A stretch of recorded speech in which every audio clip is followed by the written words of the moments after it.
Hi, my name is Will White. I'm the Senior Application Specialist for Distributed Energy Resources at Fluke, and we're going to talk about our different EVSE charging station testers.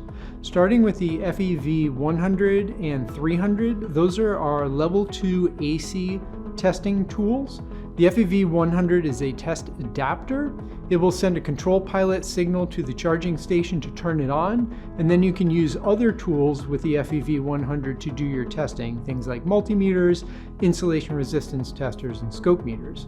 The FEV150, also designed for level 2 AC chargers, will send that control pilot signal to the AC charger, but it's got a lot of the other test tools built into the FEV150. So we can do things like voltage measurements, current measurements. It has a built-in scope meter. It also has the ability to save data and report out later.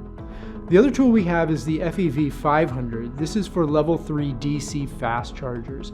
This will automate the tests that you need to do with DC fast chargers, allow you to save the information and report it out after. The FEV150 and FEV500 also work with our TrueTest software, so you can document your test results, save them, attribute them to clients and sites, and you can have that data to refer back to in the future if conditions on your sites change. So no matter what level of charger you're working with, we have a tool that will fit your needs.